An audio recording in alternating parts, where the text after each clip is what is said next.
And then the final one, which was kind of the book that I picked up last, before being received into the Coptic Orthodox Church. The week before we were received into the church, I went to a Coptic Orthodox monastery in Newberry Springs, California, St. Anthony Coptic Orthodox Monastery, which I've been told, as far as monasteries in the United States are concerned, is the most authentic or the most similar to monasteries in Egypt.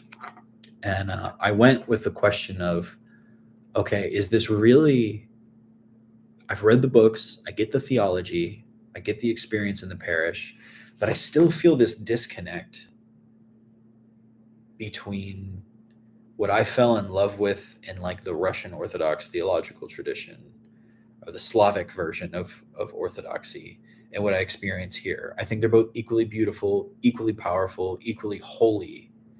But are they the same thing, or are they two different things? Am I really losing something by taking this? I was kind of wrestling with that and praying through that. So in the gift shop of the monastery, my priest said, get this. He said, when I was younger, I always had this book and my Bible open, both books at the same time. And this book is by Father Matthew the Poor, who kind of, to bookend everything, was a disciple of Pope Kyrillos VI.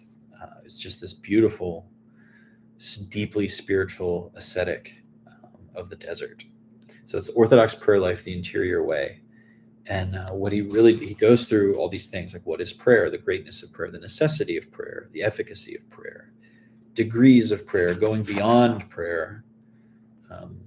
Again, freeing the soul, purification, contrition, struggle and constrained faith, silence, all these different things. But the thing that was really interesting about it was that each section he would pull together a bunch of sayings from saints, from church fathers. And he was always pulling from both Russian saints and like the desert saints of the Coptic tradition. And as I'm reading both of these and experiencing this life in this monastery, I mean, getting up at 3 a.m. to go to the monastery, to pray midnight praises, to pray divine liturgy, to spend 5, 6, 7 hours in liturgy before even, breakfast, right after the sun's up, we're finishing.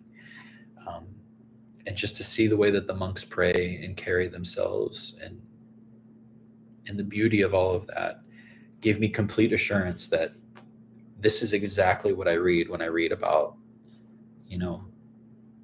monastics and ascetics in the forests of Russia. Like when I read about Saint Seraphim of Sarov, whom I love so deeply.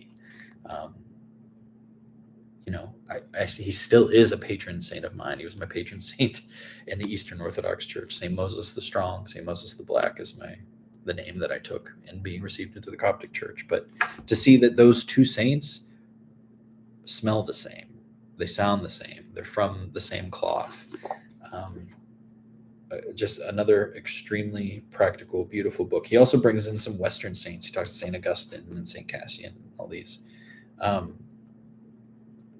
So I'm actually probably about to reread this one